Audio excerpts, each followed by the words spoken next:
Hi ಎಲ್ರಿಗೂ welcome to Kavya's Kannada life ಸ್ಟೈಲ್ಸ್ಗೆ. ನಾವು ಇವತ್ತು ಚಿಕ್ಕಮಂಗ್ಳೂರಿಗೆ ಹೋಗ್ತಾ ಇದ್ದೀವಿ. ನಾವಂತೂ ಚಿಕ್ಕಮಂಗ್ಳೂರು ನೋಡೇ ಇಲ್ಲ, ನಾನು ನೋಡಿಲ್ಲ ಮತ್ತು ಶಶಿ ಕೂಡ ನೋಡಿಲ್ಲ. ಅದಕ್ಕಂತಾನೆ ಅವ್ರ ಫ್ರೆಂಡ್ ಕರೆದ್ರು ಹೋಗೋಣ ಅಂತ. ಸರಿ ಆಯಿತು ಹೋಗೋಣ ಅಂತ ಹೊರಟಿದ್ದೀವಿ.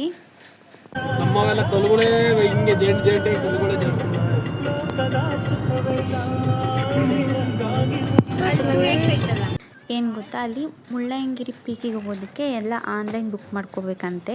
ನಮ್ಗದು ಗೊತ್ತಿಲ್ಲ ಅಲ್ವಾ, ಅಂದರೆ ನಮಗೂ ಗೊತ್ತಿಲ್ಲ, ಆ ಫ್ರೆಂಡ್ಗೂ ಗೊತ್ತಿಲ್ಲ. ಯಾವತ್ತಾದರೂ ಹೋಗಿದ್ರೆ ತಾನೇ ಗೊತ್ತಾಗೋದು.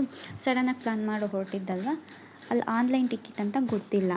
ನಾವು ಹೋಗ್ತೀವಿ, ಅವ್ರು ಹೇಳಿದ್ರು ಆನ್ಲೈನ್ ಟಿಕೆಟ್ ಮಾತ್ರ ಇರೋದು, ಬುಕ್ ಮಾಡಿದ್ರೆ ಹೋಗ್ಬೋದು, ಇಲ್ಲಾಂದರೆ ವಾಪಸ್ ಹೋಗಿ ಅಂತ.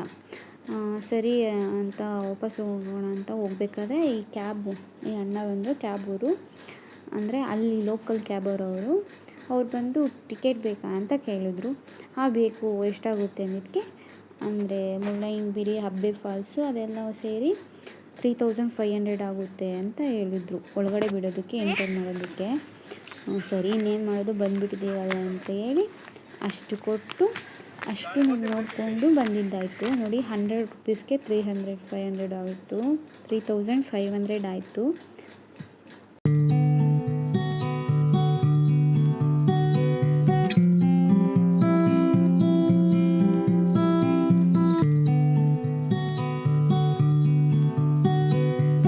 ನಾವು ಹೋಗಿದ್ದು ಮುಳ್ಳಯ್ಯನಗಿರಿ ಪೀಕಿಗೆ.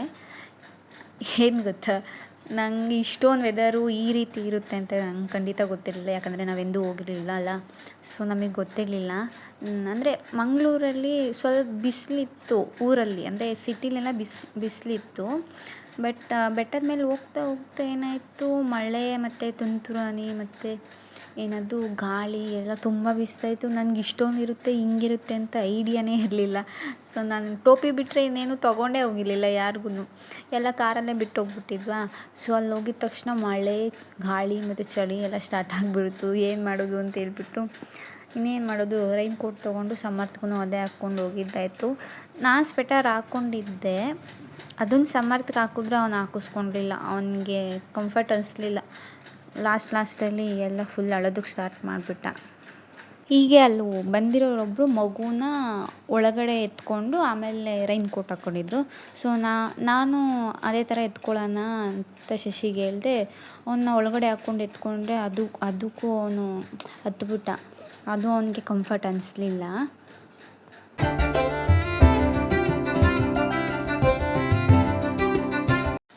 ಈ ವೆದರ್ಗೆ ಸ್ವಲ್ಪ ಅಲ್ಲೇ ತಿಂಡಿ ತಿಂದ್ಕೊಂಡು, ಬಜ್ಜಿ ಬೋಂಡ ಮ್ಯಾಗಿ ತಿಂದ್ಕೊಂಡು ಸ್ವಲ್ಪ ವೆದರ್ ನೋಡಿಕೊಂಡು ಬಂದಿದ್ದಾಯಿತು. ಭಗತ್ ಇಲ್ಲಿ ಏನು ಮಾಡ್ತಾಯಿದ್ದಾನೆ ಅಂದರೆ, ಅವನಿಗೆ ಗ್ಲೌಸ್ ಬೇಕಾಗಿತ್ತಂತೆ, ಕೈಗೆ ಆಟ ಮಾಡಿಕೊಂಡು ಈಗ ಮುನ್ಸ್ಕೊಂಡು ಹೋಗಿ ನಿಂತ್ಕೊಂಡಿದ್ರು. ನೆಕ್ಸ್ಟು ಡ್ರೈವರು ಈ ಪ್ಲೇಸಿಗೆ ಕರ್ಕೊಂಡೋದ್ರು. ಇದು ಯಾವ ಪ್ಲೇಸು ಅಂತ ನನಗೆ ಖಂಡಿತ ಗೊತ್ತಿಲ್ಲ. ಇಲ್ಲೇ ಸ್ವಲ್ಪ ಹೊತ್ತು ಟೈಮ್ ಸ್ಪೆಂಡ್ ಮಾಡಿ, ಯಾಕಂದರೆ ಇಲ್ಲಿ ಸ್ವಲ್ಪ ಬಿಸಿಲು ಥರ ಕಾಣಿಸ್ತಾ ಇತ್ತು. ಹಾಗೆ ಶರತ್ ಕೂಡ ಸ್ವಲ್ಪ ಹೊತ್ತು ಆರ್ಸ್ ರೈಟಿಂಗ್ ಕೂಡ ಮಾಡ್ತಾಯಿದ್ದಾನೆ. ನಮ್ಮ ಪ್ಲ್ಯಾನಲ್ಲಿ ಇದ್ದಿದ್ದು ಚಿಕ್ಕಮಂಗ್ಳೂರು ಒಂದೇ, ಆದರೆ ಪೀಕಿಗೆ ಕರ್ಕೊಂಡು ಹೋಗಿದ್ರಲ್ಲ, ಅವರು ಹೇಳಿದರು ಡ್ರೈವರು, ನಿಮಗೆ ಆನ್ ದಿ ವೇ ಯಾವುದಾದ್ರು ಬೇಲೂರು, ಹಳೆಬೀಡು ಸಿಗುತ್ತೆ, ಆನ್ ದಿ ವೇ ನೋಡ್ಕೊಂಡು ಹೋಗ್ಬಿಡಿ ಅಂತ. ನಾವು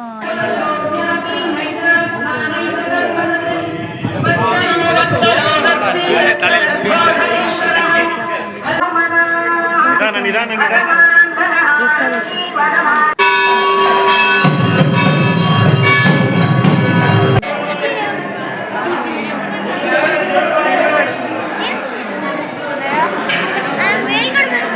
ಹೇಗಿರುತ್ತೆ ಅನ್ನೋ ಒಂದು ಇದು ಸ್ಟಾರ್ಟ್ ಆಯಿತು. ಅಷ್ಟು ತುಂಬ ಚೆನ್ನಾಗಿತ್ತದು.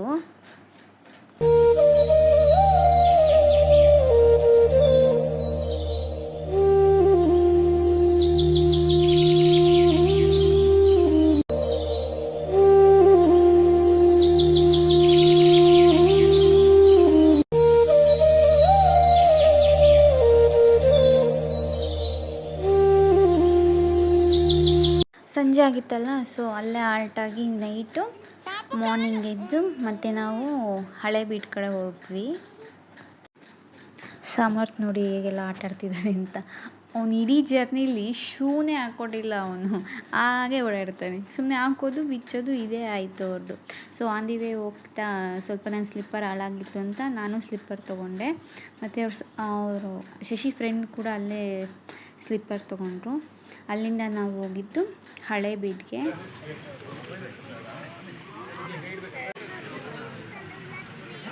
ಸೊಪ್ಪಲ್ಲಿ ಏನು ಮಾಡೋಣ? ಸಾರು ಮಾಡಬೇಕಾ? ಕೊಡು ಮಾಡೋಣ.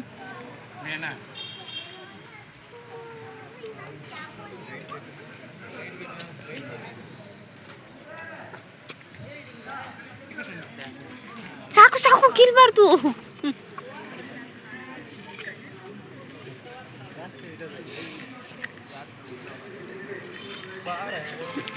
ಸೊಪ್ಪು ಕಿತ್ಕೊಳ್ಬಿಟ್ಟು ಸಾಂಬಾರು ಮಾಡುವಂತವನೇ.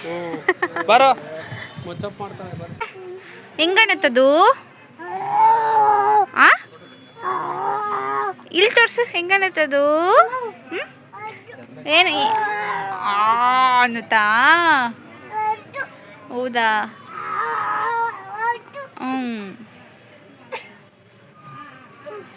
ಹಳೇಬೀಡೆಲ್ಲ ಫುಲ್ ನೋಡಿಕೊಂಡು ಹಾಗೆ ಪಾರ್ಕ್ ಇತ್ತಲ್ಲ, ಆ ಪಾರ್ಕಲ್ಲೂ ಸ್ವಲ್ಪ ಆಟ ಆಡಿಕೊಂಡು, ಈ ಕಲ್ಲು ಹೇಗಿತ್ತಂದರೆ ನನಗನ್ಸಿದ ಮಟ್ಟಿಗೆ ಇದೆಲ್ಲ ಬಳಪದ ಕಲ್ಲು ಅನಿಸುತ್ತೆ. ಎಷ್ಟು ಕೋಲ್ಡ್ ಇತ್ತು ಅಂದರೆ ಅಷ್ಟು ತಣ್ಣಗಿತ್ತು. ಇದನ್ನೆಲ್ಲ ನೋಡಿ ನನಗೆ ಏನು ಅನ್ನಿಸ್ತು ಅಂದರೆ ಆಗಿನ ಕಾಲದಲ್ಲೆಲ್ಲ ಎಷ್ಟು ಇಂಜಿನಿಯರ್ಸ್ ಅಂದರೆ ಈಗಿನ ಇಂಜಿನಿಯರ್ಸ್ ಇದ್ದಾರಲ್ಲ ಆ ಥರ ಎಷ್ಟು ತಲೆ ಉಪಯೋಗಿಸಿ ಕೆತ್ತಿರ್ಬೋದಲ್ವ ಅಂತ ಅನ್ನಿಸ್ತು. ಪಾರ್ಕಲ್ಲಿ ನೋಡಿ ಶಶಿ ಮತ್ತು ಅವರೆಲ್ಲ ಏನು ಕುಣಿದಾಡ್ತಾ ಇದ್ದಾರೆ.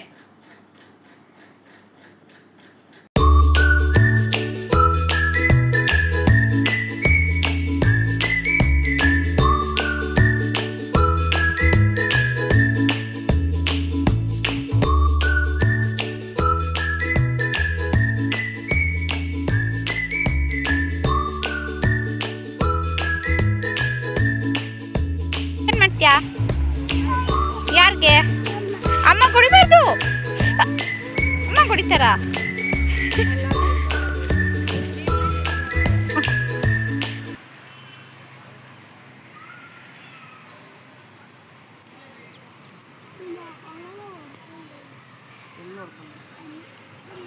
ಎಲ್ಲ ನೋಡಿಕೊಂಡು ಪಾರ್ಕಲ್ಲೆಲ್ಲ ಸುತ್ತಾಡಿ ಹಾಗೆ ಎಲ್ಲರೂ ಕೂತ್ಕೊಂಡು ಸ್ವಲ್ಪ ಹೊತ್ತು ಮಾತಾಡ್ತಾ ಇದ್ವಿ.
ಅದಾದಮೇಲೆ ಎಲ್ಲರೂ ಫೋಟೋಸು ಸ್ವಲ್ಪ ವೀಡಿಯೋಸ್ ಎಲ್ಲ ಮಾಡಿಕೊಂಡು ಹೀಗೆ ಟೈಮ್ ಸ್ಪೆಂಡ್ ಮಾಡ್ತಾಯಿದ್ವಿ.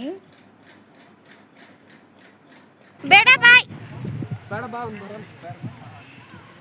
ಬಾಮ ಬಾ ಬೇಗ ಬಾ. ಉಲು ಉಲು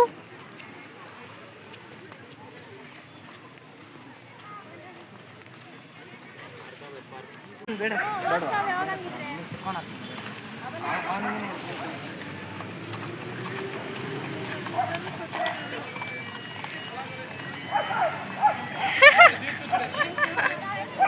ಅಂದರೆ ಹಳೇಬೀಡಲ್ಲಿ ಭಗತ್ ಮತ್ತು ಸಮರ್ಥನ ಇಬ್ಬರನ್ನೂ ಕೂಡ ಹಾರ್ಸ್ ರೈಡಿಂಗ್ ಕರ್ಕೊಂಡು ಹೋಗಿದ್ರು. ನಾನು ಹೋಗೋಣ ಅಂದ್ಕೊಂಡೆ, ನನಗೆ ಭಯ. ಅದಕ್ಕೆ ಸಮರ್ಥನ ಏನು ಮಾಡಿದೆ, ಭವ್ಯನ ಜೊತೆ ಕಳಿಸಿದ್ದಾಯಿತು. ಸರಿ ಎಲ್ಲ ನೋಡ್ಕೊಂಡು ಹೊರಗಡೆ ಬಂದ್ವಾ, ಸರಿ ಇನ್ನೇನು ಎಲ್ಲ ನೋಡಿದ್ದಾಯಿತು, ಮನೆಗೆ ಹೊರಡೋಣ ಅಂತ ಹೇಳ್ಬಿಟ್ಟು ಲಾಸ್ಟಲ್ಲಿ ಏನು ಮಾಡ್ತಾಯಿದ್ರು, ಎಲ್ಲರೂ ಸೋಡಾ ಕುಡಿತಾಯಿದ್ರು. ನಾನೇನು ಮಾಡಿದೆ, ಮಗುಗೆಲ್ಲ ಸೋಡಾ ಕುಡ್ಸೋದು ಬೇಡ, ಎಳ್ನೀರು ಕುಡಿಸೋಣ ಅಂತ ಹೇಳ್ಬಿಟ್ಟು ಎಳ್ನೀರು ತೊಗೊಂಡು ನಾನು ಕುಡಿತಾಯಿದ್ದೆ. ಅವನು ಬೇಕು ಎಳ್ನೀರು ಅಂದ. ಸೊ ಇಬ್ಬರು ಸೇರಿ ಎಳ್ನೀರು ಕುಡಿದ್ವಿ. ಇವರೆಲ್ಲರೂ ಏನು ಮಾಡಿದ್ರು, ಸೋಡಾ ಕುಡ್ದಿದ್ದಾರೆ. ಅದು ಲಾಸ್ಟಲ್ಲಿ ಸಾಲ್ಟ್ ಇರುತ್ತಲ್ವ, ಅದು ಕರಗಿಲ್ಲ, ಉಪ್ಪುಪ್ಪಾಗ್ಬಿಟ್ಟೈತೆ. ಉಪ್ಪುಪ್ಪಾಯ್ತಲ್ಲ ಅಂತ ಮತ್ತೆ ಎಲ್ಲರೂ ಒಂದೊಂದು ತೊಗೊಂಡು ಅವಾಗ ಆಫ್ ಕುಡಿದ್ಬಿಟ್ಟು ಹಂಗೆ ಇಟ್ಬಿಟ್ಟಿದ್ದಾರೆ. ಲಾಸ್ಟಲ್ಲಿ ಇತ್ತಲ್ಲ, ಅದೇನು ಮಾಡಿದ್ದಾರೆ, ಭಗತ್ತು ಕುಡಿತಿದ್ನಲ್ಲ, ಅದು ಕಿತ್ಕೊಂಡ್ಬಿಟ್ಟ ಸಮರ್ಥ ಕುಡಿತೀನಿ ಅಂತ.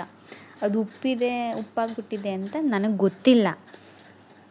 ಕುಡಿತಾ ಇದ್ದಾನೆ ಸಮರ್ಥು, ಅವ್ನ ಎಕ್ಸ್ಪ್ರೆಷನ್ ನೋಡು. ಅವ್ರು ಹೇಳಿದ್ದು ಆಮೇಲೆ ಗೊತ್ತಾಯಿತು ನನಗೆ ಉಪ್ಪಾಗಿತ್ತು ಅಂತ. ಲಾಸ್ಟಲ್ಲಿ ಕಾರಲ್ಲಿ ಕೂತ್ಕೊಂಡ್ಮೇಲೆ ಹೇಳ್ತಾಯಿದ್ದಾರೆ, ಉಪ್ಪಾಗ್ಬಿಟ್ಟಿತ್ತು, ಅದಕ್ಕೆ ಇನ್ನೊಂದು ತೊಗೊಂಡು ಕುಡ್ದಿದ್ದು ಎಲ್ಲರೂ ಅಂತ ಹೇಳ್ತಾಯಿದ್ದಾರೆ. ನಾನು ಪಾಪ ಮಗು ಉಪ್ಪು ನೀರೇ ಕುಡಿದ್ಬಿಟ್ಟೈತಲ್ಲಪ್ಪ ಸೋಡಾ ಅಂತ ಹೇಳ್ಕೊಂಡು ಸುಮ್ಮನಿದ್ದಾಯಿತು. ಅಷ್ಟು ಉಪ್ಪಿದ್ರು ಅದು ಹೇಗೆ ಕುಡಿತಾ ಇದ್ದೀನಿ. ಬಟ್ಟೆ ಮೇಲೆ ಚೌಕಂತಿದೆ, ಬಟ್ಟೆಗೆ ಹಾಕೊಳ್ಳೋದು, ಬಟ್ಟೆಗೆ